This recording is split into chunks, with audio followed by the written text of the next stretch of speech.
Sup? Hey, hi. Tonight, my volunteer homeless butt is sleeping in a car park. By the end of this video, you're going to know kind of what that feels like because I'm going to talk about it and I'm going to film it. And I'm cooking nachos tonight, and I'm filming this after I have cooked those nachos and I forgot cheese. So make sure you stick around to see how those turned out. I'm not giving you spoilers. You got to watch to the end, baby.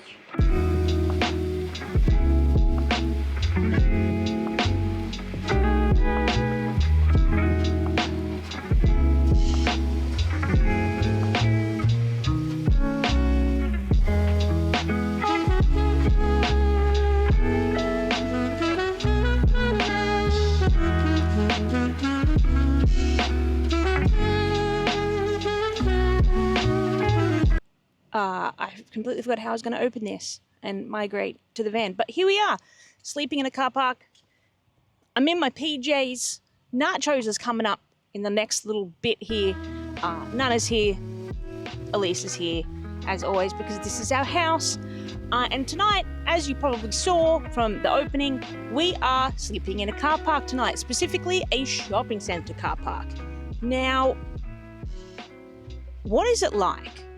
I, to be honest, quite like it. 99% of the time. There's downsides to everything, like there always is. But shopping centre car parks, depending on which shopping centre you pick, and I'll tell you the ones that we pick, not specifically, but like the types of ones that we pick. You're not meant to, can't tell them. It's a secret. We pick shopping centres that have quite large car parks, that have a lot of rooftop, outdoor, not only underground car parking. One, because we don't fit. We're a bit high because of the solar panels. But we try to pick car parks that have like added on car parks, if that makes sense.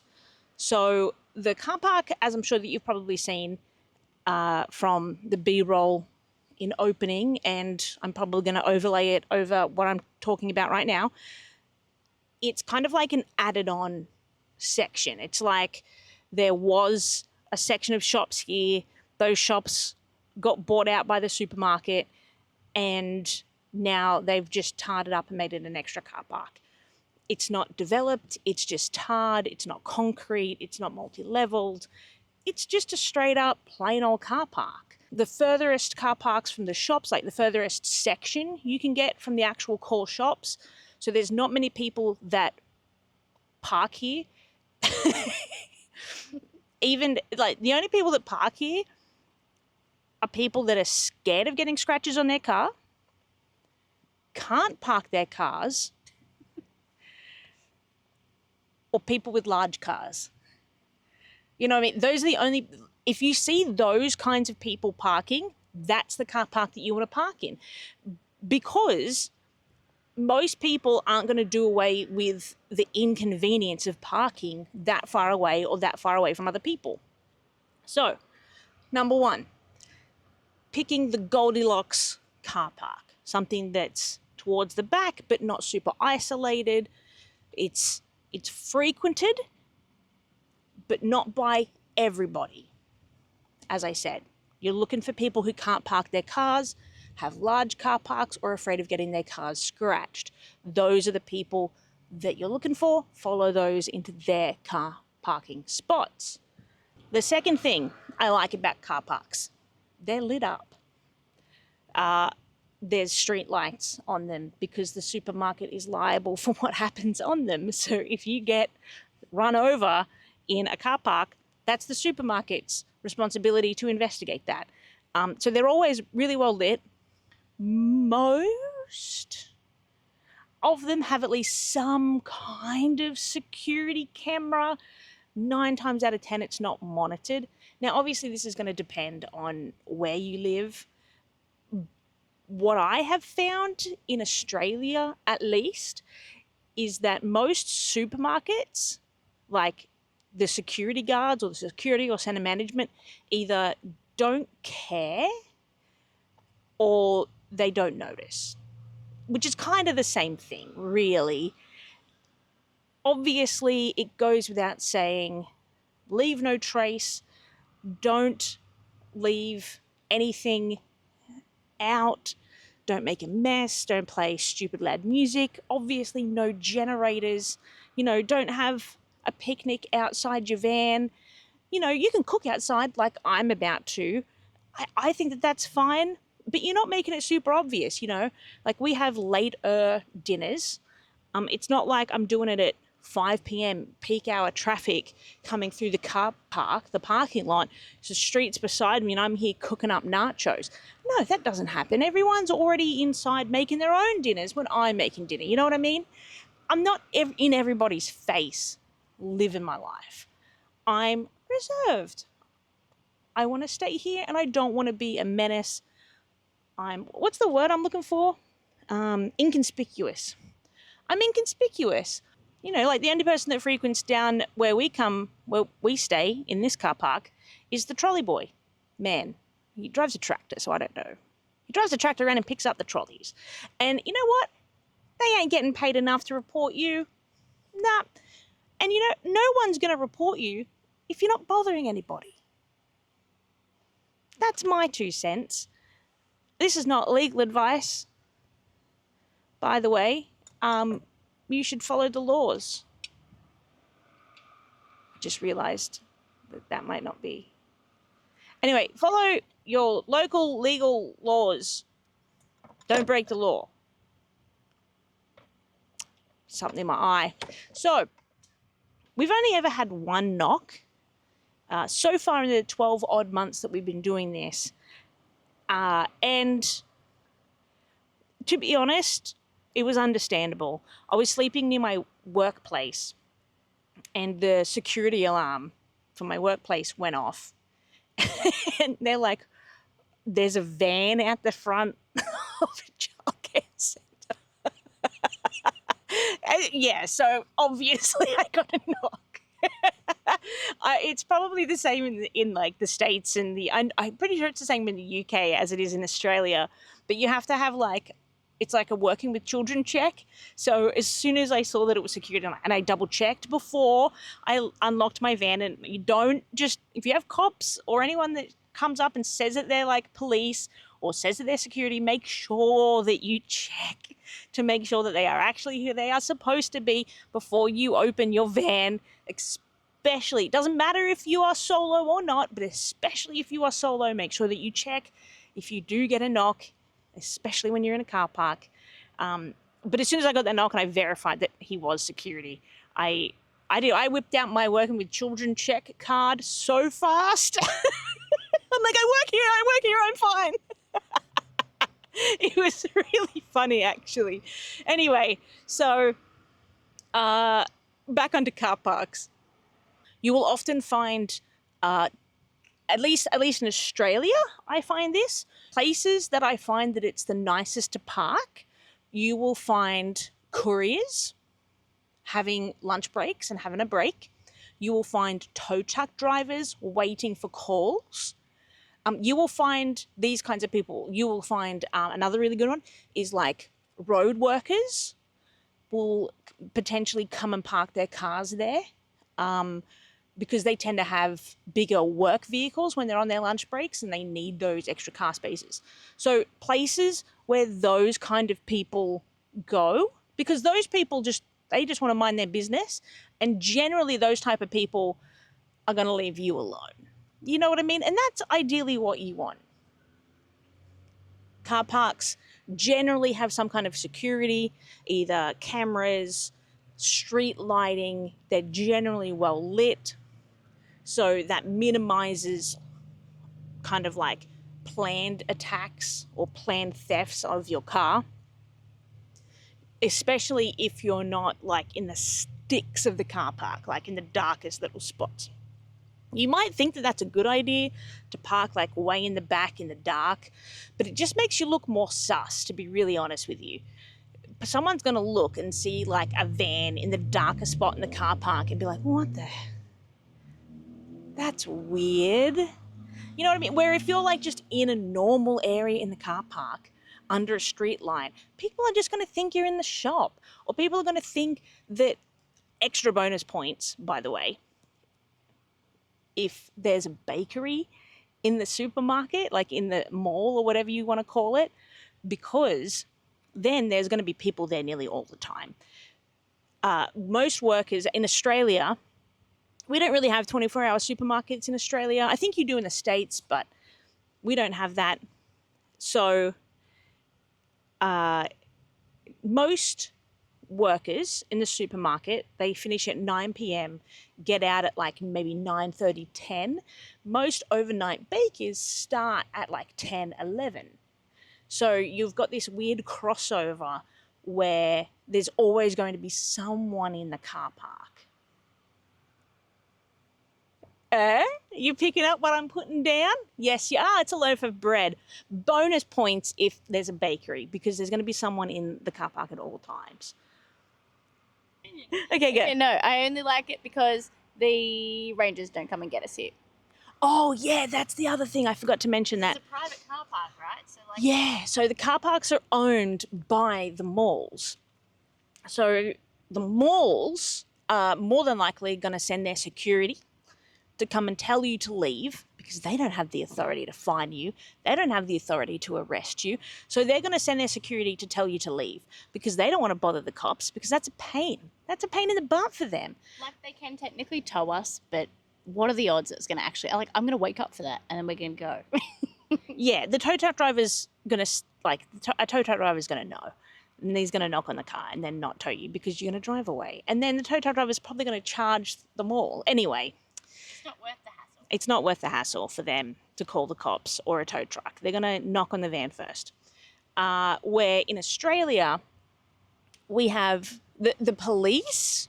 It's weird. So enforcement of like no parking areas generally is not done by the police in Australia. Obviously, they can tell you to move on.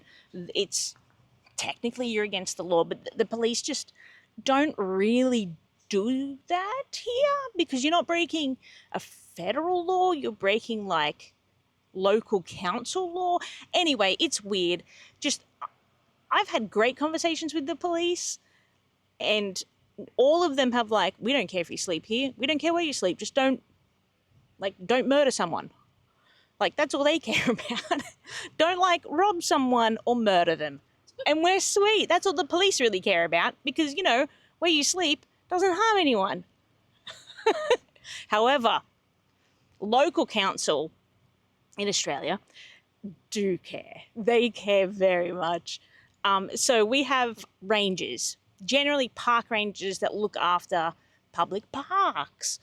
That can be from anything from like barbecue areas to basically any kind of green space that's maintained by the local council. And they can, I don't know if they can fine you. I think they can fine you, but you can argue anyway. They can fine you, and they're the ones that will move you on. They are also the ones that can force police to take action against you in doing so, because then they can get you for trespass. So it's the rangers that you got to be careful of. And in a car park, they don't care. That's not their area. They don't run the car park. The shopping centre runs the car park. And I'm going to be honest, if the shopping centre, if you're looking after yourself, like you're clean, you're not harassing anyone, you're not running generators, you're just living your life, they're not really going to care. That's my experience. They might care where you live, play it by ear, feel the vibe, but that's my 2 cents. I think that's all the things that I like about being in a car park. Make sure that you do check the vibe of your car parks first, because I know if you're in some smaller towns, car parks can get a bit rowdy. You know what I mean? So check that out if you're boondocking in a car park. You don't want a car park at the pub. It seems like a good idea, but it's not a good idea. It's a bad idea. It's inviting trouble. Unless it's like an RV town. Sure. Then that's fine. But that's the vibe. Yeah, you got to check the vibe. So like How do you quantify the vibe though? Honestly, I think it's very to do with the lighting. Like if the lighting is like bright, it's usually pretty safe. But as soon as it gets kind of dark, I think it just You know what's makes- on my like don't park there list? Go on. Fast food. Yeah. Like we did try to sleep in a Macca's car park once. We have slept in a few Macca's car parks, to be really honest with you. But if it's not just if it was just a Macca's, that's okay, or like just a KFC or just a No. Domino's. That makes it worse. No. I think that's fine, right? Because again, the workers are not paid enough to give a shit that you're there. Yeah, but like when we did park at that 24-hour Macca's once, and we literally moved because it was literally a 24-hour drive-through Macca's. There was cars, there was hoons, and it was just Macca's. Okay, yes, but here's the thing, right? I think that it's still... I wouldn't do it. But we have. We did it that one... No, okay. It's not our preference, though. The shopping centre that has other shops and the McDonald's, different vibe. True. So if it's just a car park and there's a Macca's as part of other things, that's okay. Yeah. But if it's just McDonald's, okay, or yeah, that's just fair. a KFC or just a Hungry Jack's, like bad choice. Mm. And it's very obvious because those car parks are quite small. Like it's very clear that you haven't moved. I don't think they're small in the States. In Australia, it's a bad idea. Yeah, so I think that Elise is kind of hitting the point. The point of why we're saying this is not to park at like just to serve it, like just a McDonald's car park or like a fast food strip. I don't know if you get those in the States where like it's like a section of it's like an area where there's like just fast food. The reason why is because they hire just teenagers 9 times out of 10, and teenagers look, bless them, but they're shit. And then they have shit friends. And then they have shit friends and they have shit cars. They're just a bit shit. I was a teenager once and I was a bit shit. Tell us you're over 30 without telling us you're over 30. Kids, bless them, they're shits. Yeah. This is why my demographic is the way that it is. So, you don't want to be sleeping in your van when there's, 30 teenagers that have just finished their shift at Macca's. At like... all at once. I don't know. Okay, 10. It doesn't make a difference. There 10 teenagers are as loud as 30 teenagers. I've never seen that many employees at any McDonald's ever in my No, entire they're all life. at the back. So look, I have been that teenager, that shit teenager that worked at Macca's that finished at 10 o'clock at night. You don't want to be parking there. It sounds like a good idea. In theory, it's a good idea. It's just not. Just don't park near fast food. It's not a good idea. And then they get their hoon friends to come around and they're like, in their cars thinking they're like hot shit. Oh, I hate them. I hate them. You gotta wait like 5 years for them to grow up just a little bit and then they're okay. I just have this like image in my head since you said 30 teenagers all finished. I just imagine like the doors closing and 30 teenagers just running out of the store, just like everyone getting in their cars and just. That would actually be funny. I'd go to Macca's at closing time to watch that happen. Just all in the car park doing burnouts. Well, that's pretty much what happens. In their Honda Civics. There's like 5 staff members. They don't even have nice cars. They have to have one adult. So, like, there's the one adult that's, like, one of the Yeah, kids. but, okay, listen, one adult. You know what that adult is? 19. True. 20 tops. And you know what the difference is between 18 and 20? Nothing. There's no difference with that person whatsoever. True. So, in wrapping up, car parks that you are looking for, not fast food, not anywhere that teenagers hang out, aka food malls, food strips, that kind of area. What you're looking for is a car park that has an added on car park that is like away a little bit. You know what I mean? It's a little bit away from the main stalls. So the only people that park there, again, say it with me now, people who don't want to scratch their cars, people who cannot park, people who have large cars, aka tow trucks, delivery drivers, council workers. Those are the people that you want to follow into the car parks because that's where they have lunch. Come back at night, park there. Don't park in the darkest spot. That makes you look real sus. You're probably in a white van. Do not park in the darkest spot. Makes you look weird.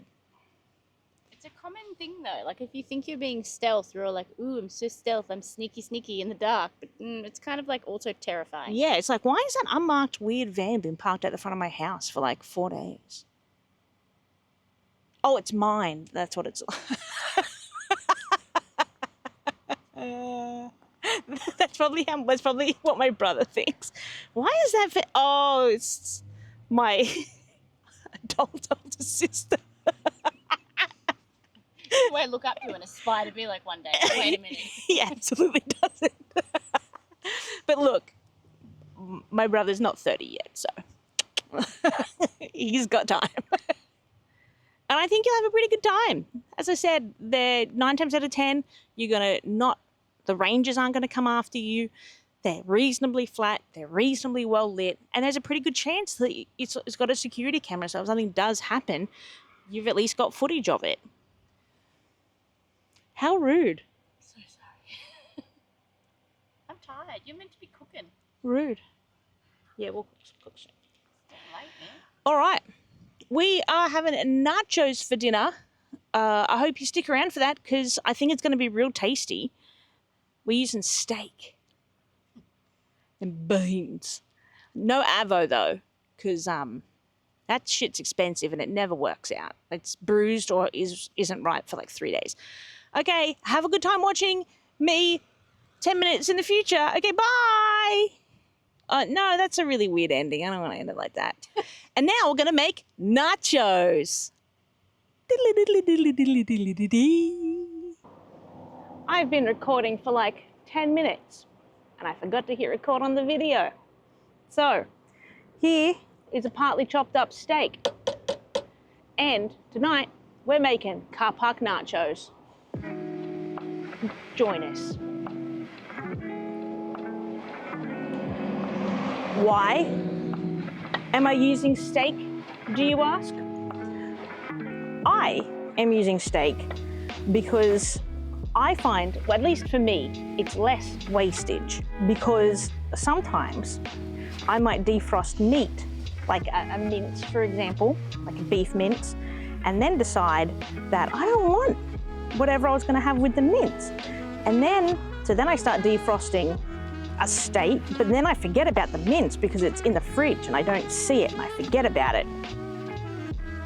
Does that happen to anyone? Happens to me. So if I just buy steak, then I can, obviously it is more expensive per kilo, but not if I waste it. So there you go. We use steak in curries, a lot of Thai curries we have because the ingredients are super, super cheap. We're having nachos tonight as a bit of a special splurge because we bought some corn chips. The good thing about Thai curries is it's simply coconut milk or coconut cream, whatever you prefer, rice, the steak, because me and Elise share one steak, because that's enough for us, and it helps us reduce costs. And the more we reduce costs, the less I have to work, which, as per video, link over there, I don't want to do that. So the more we can cut costs, the less I have to work. Curries are super cheap to make. So we're almost cut up this mince in little tiny squares because we're going to combine that with a bunch of beans, because beans are a source of clean protein and that's right, you guessed it, it's cheap. I've also got some salsa mix, some taco mix we're going to add to it. Taco mix, nacho mix, it's the same thing. It's not, but you know, it is. We do have the option of cooking inside our van, and that's something that's very important to us in case it was ever raining, or to be really honest, we were located somewhere that we really just didn't want to be outside. Right now, I am literally alone in this car park. As you probably scene. So the footage in a lot of my B-roll is actually from like 5 p.m. It's now 10 to 8. There's nobody here. All right, so what we're gonna do is we're gonna cook our meat first. We're gonna add our spices, beans, our salsa mix. Some Beanie Boys here, taco mix, salsa mix. And I've got this here. Now, this is one of my favorite spices. It's from one of our local butchers. And this is called volcanic ash. And it's actually not as hot and spicy as you first think. I'll link to it. I don't know if they sell overseas, but they might. All right, that meat's cooking up real nice here. And with these nachos, we're not having avocado because avocado is expensive, and they're usually rotten in the middle or not ripe for 10 days. Let me know if your country's avocados are like that too, because that's your options in Australia. Bruised or not right for 10 days. That's how that works. All right, that's cooking up nice. The other thing that we do that is a little bit different, even to probably most other Australians, is we both prefer tzatziki over sour cream. Reason for it, tzatziki can be used as a dip for beans, chips, leftover corn chips, beans, carrots, you name it. It's also lower in calories, it's healthier for you, so you can have more of it and not feel horrible about it. That's why we do the tzatziki, because you can eat more of it. And it has more uses. Everything in a van has to have more than 2 functions. If it doesn't have 2 functions, it doesn't belong in your van. Welcome to Ashley's cooking advice. All right, that's looking pretty good. Did I just lose a piece of meat? Oh God. We're gonna add some of these spice mixes now, so that gets on the meat real good. I'm gonna toss that for a little bit. And then we're gonna add our beans and our salsa. All right, now let's mix this up just a little bit. Oh, Jesus. Let's not tell Elise that was there. Smells a bit spicy over there. Yeah, it'll be right. Alrighty, next up here, we're gonna put in our salsa mix. Now this is just your generic brand of salsa mix.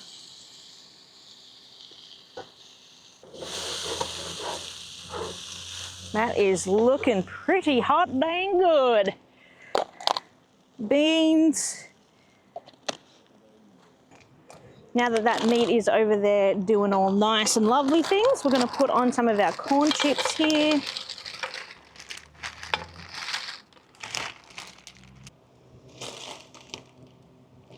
I just don't understand it because I swear I put it in there.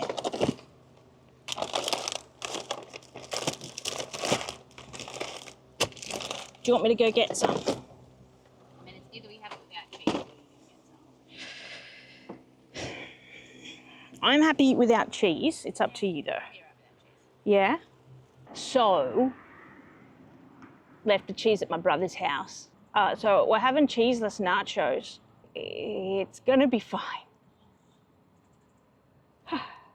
Okay, but all in all, despite not having cheese, that is pretty much how we cook in a car park. Honestly, it's how we kind of cook nearly everywhere. I hope you enjoyed it. We're gonna enjoy cheeseless nachos. Here's our dinner. No cheese, remember, because we forgot that. Our tzatziki is going on. It looks delicious without cheese. Stop it. Would have been nice to have cheese. Almost like we're at a supermarket that doesn't shut for another 45 minutes. No one wants to go But there. neither of us want to go and get it. Nana, stop eating our dinner. It's got the tick of Nan's approval. It's got the Nana's approval. No, we'll do it Ready? together. Ah.